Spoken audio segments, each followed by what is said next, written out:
Good afternoon, everyone. I'm Mike Worley from the Office of Nuclear Energy. I'm part of the management team for NE's competitively funded research and infrastructure portfolio. And before I start on my overview of an upcoming industry funding opportunity announcement, reflecting on Greg's comment that we're starting our 10th year of this cycle, I think that's pretty amazing. Most programs don't last 10 years in the government, and this is one I think we can all be very proud of. I want to take the opportunity to thank the team here for doing all the hard, thankless work to make this work. And I want to thank all the applicants for their patience and their quality work that they've provided to us, their cooperation, and their critical feedback that we received throughout the process. Very helpful. And I'd like to think that you have seen the results of that feedback incorporated into subsequent efforts. Part of those efforts was to achieve and sustain a consistent schedule. And we have done that in the last 2 years, starting in early August and ending with awards announced in first week of June, and then all awards projects starting 1st of October of the next year. I want to tell you that we work very, very hard to make that happen. We are doing our very best to make that happen this year, but we are having some challenges in internal coordination. We are hoping for the best, but I did want to let you know that there's a possibility that the issuance of the FOA could be delayed. So just watch as you always do through our website and our social media. If there is a delay, the delay is due to workings within the Department of Energy. So I would ask that you not call Greg Belay and complain to him about that. That is with us. So you could give us a call and we'll fill you in. Just rest assured we are going to be working and do everything we can to get the FOA out just as quickly as we can. So please stay tuned. I can also address a couple other points. As was mentioned on international cooperation and participation, we have been in discussions with the EPSRC in the United Kingdom. As of this point, they are unable to participate in the FY 2018 cycle. There's always hope that that may change here in the near future, but it doesn't sound like that will be the case. So they are processing the awards from last year, and they are hopeful, if they're not unable to participate this year, that they can in future years. And we, of course, welcome the opportunity to enter into similar agreements with other countries. And we can discuss that as those opportunities come up. So why am I here talking about future industry funding opportunity announcement? 2 reasons. One, we feel that the CINR that we have now is an excellent tool to engage universities and national labs in the part of the Office of Nuclear Energy's research portfolio that they do best. And in response to the GAIN initiative, the Gateway for Advanced Accelerated Innovation in Nuclear initiative that Joanne mentioned, there is more of a focus on support to industry in a more direct way. And because of that, we are pursuing development of a industry-focused funding opportunity announcement. And as I go through here, this will make it clear in response to the question we received earlier is why we're not allowing industry to participate in the work scopes in the CINR beyond NSUF. That'll become clear once I go through here. Slide 2 is provided for your all's for the record as far as comments and actions taken by the Secretary and the President in support of nuclear. And slide 3 shows what it is we're trying to avoid going forward, which is a decline in the number of nuclear power plants on the U.S. grid over the next 20 years.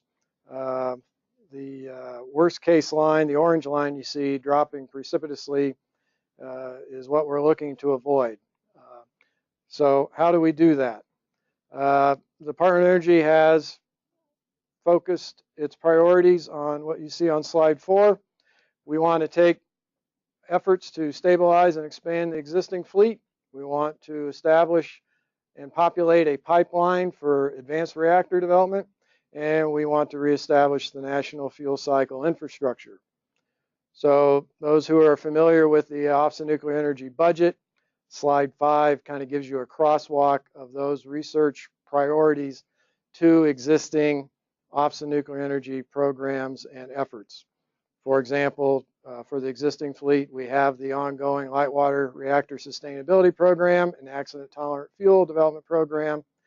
Those programs, at least in part, we look to have them support industry efforts through this industry-focused FOA in cost-shared research. So, a little more specifics, which I'm sure is what you're interested in. We look to put out a funding opportunity announcement as soon as it's ready. It's in draft now. There's a lot of socialization to be done, a lot of internal coordination. This webinar is part of that. We're talking about it now, even though we're not yet in a position to issue this FOA, because we know there's a lot of industry interest in CINR, and it was a great opportunity for us to engage you with this, get your feedback, and ask you to spread the word on this. My best guess, and it's a personal guess, is that we hope to issue this FOA in the September to October timeframe, and we will do it just as soon as we can. So what's going to be in the scope? All aspects of advanced reactor development with a focus on improving the cost and schedule for delivery of components, systems, and plants. We also know that there is a need for assistance in overcoming regulatory and certification issues, so we hope to have an aspect that addresses that. Our target audience is the full range of nuclear technology developers, end users, plant designers, plant operators. We're looking to focus on early to mid technology readiness levels, first of a kind development, and getting from early to mid maturity and help those efforts advance. Slide 7 gives you an idea of some of the structure that we're anticipating for the FOA. Right now we anticipate 3 sections. The first section would help advanced reactors get to a license application with the NRC, arrangement with end users. For now, you could anticipate that that would be focused more on small modular reactors, but we're not going to make that designation at this point. And you can see if you're in a position to pursue a design certification application with the NRC or pursue design finalization, that's going to take a more significant funding amount. So we have in this tier identified a small number of larger awards. Consistent with the Energy Policy Act of 2005, this would require at least a 50-50 cost share, and because it's closer to demonstration and deployment. And we would see these tasks being 2 to 3 years. One of the aspects of this FOA relative to other activities the department has done is we want this FOA to be open to and able to support the full range of existing advanced reactor fleets, designs, and needs, regulatory, design, and technical. So that's why you see the 3 tiers. The largest tier I've just described. The second tier would be your standard cooperative agreement, single millions over 1 to 2 years, specifically defined scope, specifically defined milestones. These are not open-ended awards where you can go on and on and on. We want to award, we want to evaluate and join in a public-private partnership with some level of cost share to take on and address specific issues, specific problems. Once that's overcome, then that company or consortium or representative group like EPRI could then come in with a follow-on request, which would be evaluated. Our third tier, listed as tier 1 on the bottom, is what we're calling technical design regulatory vouchers. Those of you who are familiar with the small business voucher pilots that the Office of Nuclear Energy executed in 2016 and 2017 will know what I'm talking about. Those were awards of 8 in 2016 and I believe 14 in 2017. It was 2 million and then a little over 4 million this year. This was one of the actions the department took in response to the launching of the GAIN initiative in November of 2015 as a way we could directly support small businesses who needed some seed money to gain access to the unique capabilities of the department's national laboratory system. And those were very successful. The pilot was successful. We got a lot of good feedback from recipients of those vouchers. So the department expanded it this year, and now we envision this being formalized as a third section of this new industry FOA. So the small business voucher program would cease because it will be executed from now on as a section of this FOA. It will be open to all U.S. industry, which we will define in the FOA what that means. We would anticipate the vouchers to be smaller awards for very specifically defined issues, $300,000 to $500,000, executed, awarded fairly quickly, executed over 6 months to a year and a half. Our vision is this FOA, unlike most FOAs, will be, once it's issued, it'll be open for, say, 5 years. And there won't be any close dates. There won't be any application dates that industry will need to hit.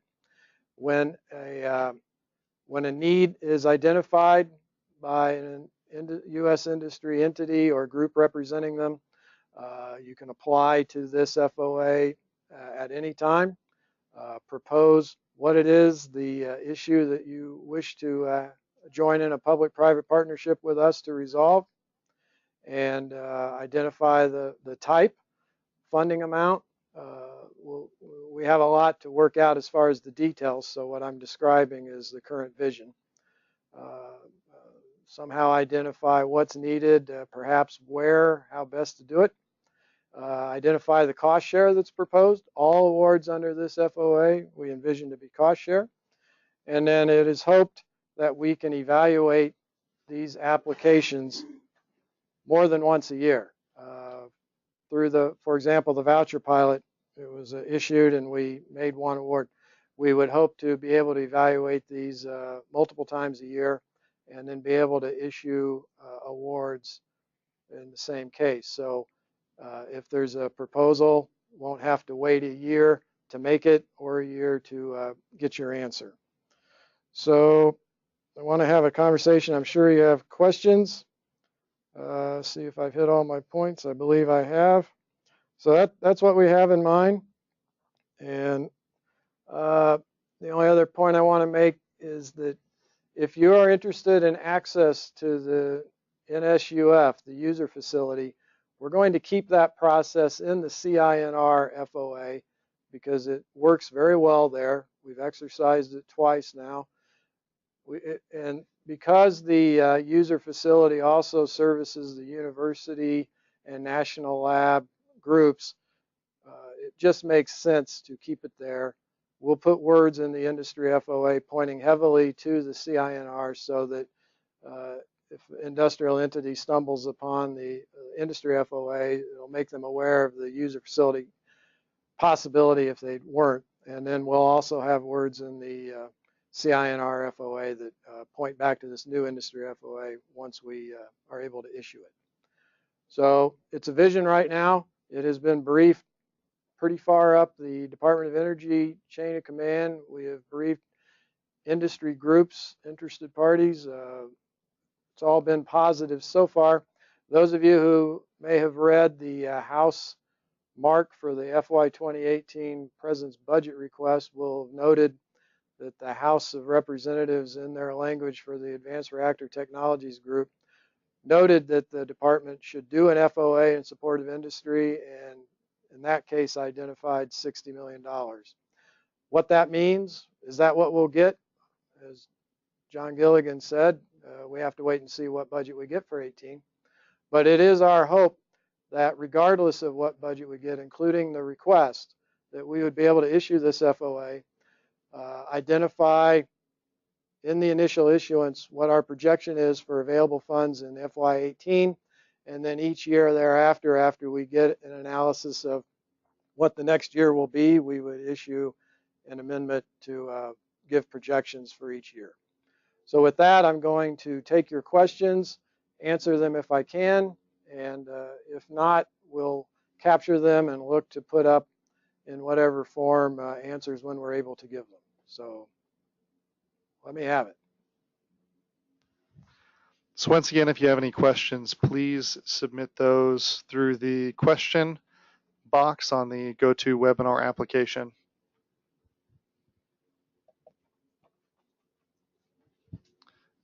Mike, we do have a general question that is about the CINR FOA, not about this industry FOA. Okay. So can you give any examples of a MSI, minority serving institution, or a URG, an underrepresented group? Can I give an example? You know, like South Carolina State? Or maybe what the qualifications would be. And I can give an example of what those will be.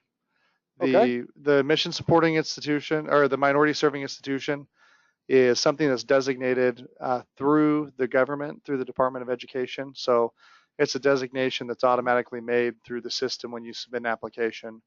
A URG is any type of an underrepresented group. So it's a self-identification. Yep. Potentially, those are often minority designations or sometimes designations for an underrepresented group in your field of study. So those are the two most common representations of URG. And you can see in our criteria, evaluation criteria, we do give objective points for minority serving institutions or underrepresented groups as part of our effort to, one, support those things. That's a mission as a government. And two, to help us more effectively meet our mission.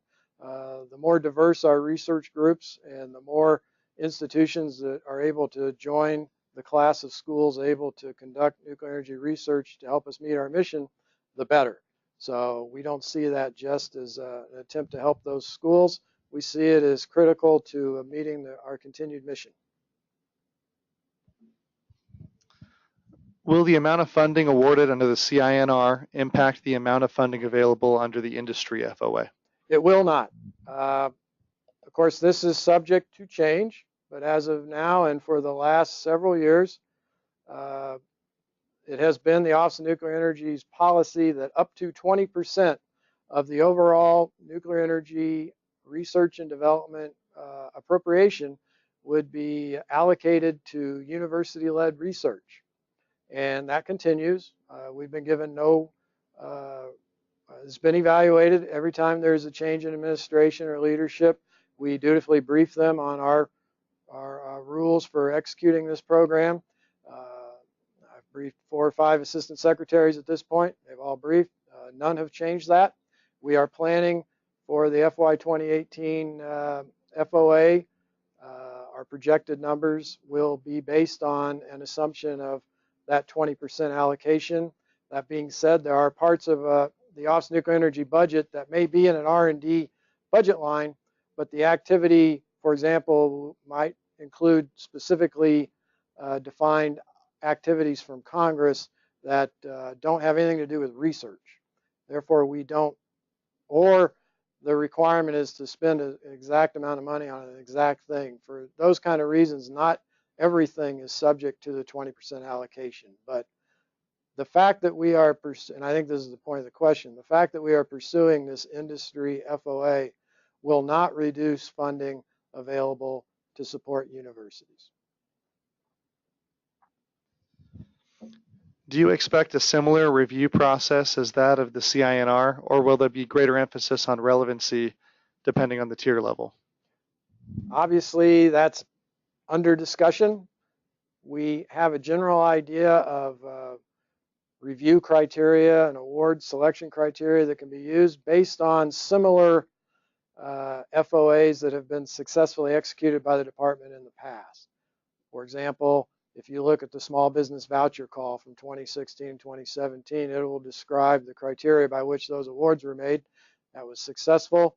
That'll be the starting point for that section. We will have a starting point for the other two sections that we currently envision, and we reserve the right to have other sections as the need comes up. So per all FOAs, we will describe the what will be done with your application, the kind of criteria and reviews that it will go through. Please keep in mind the fundamental difference on this FOA, unlike CINR, is the department has a mission. It is defined in some detail the department's needs for its sponsoring programs, and we're asking for your proposals on how to meet those needs. The approach to the industry FOA is we're going to, in my opinion, describe in some general detail the department's mission, the box within the Office of Nuclear Energy's funding can be applied to, and then we will be looking for industry to identify its needs and how it proposes to join in a public-private partnership with cost share with the department to address those needs. So CINR, you're helping solve what we need. Industry FOA, we hope to help you solve what industry needs. So to do that, our criteria will have to be somewhat different. How will applications be made to this new FOA? That's to be determined. But I'm sure I anticipate that we will have some sort of outreach like this webinar before we issue and start implementing the new FOA. And by then we'll have some more detail on how the process will work. And then it'll be my proposal that we have a similar webinar and go through the technology working groups for advanced reactors, our contacts with NEI and EPRI with existing fleet, get the word out and have another discussion to answer those kind of questions in more detail when we know. Okay, thanks, Mike. Those are all the questions we have for the industry FOA. Any other questions you have can be submitted here or at neup@inl.gov, and they can be answered by a staff member there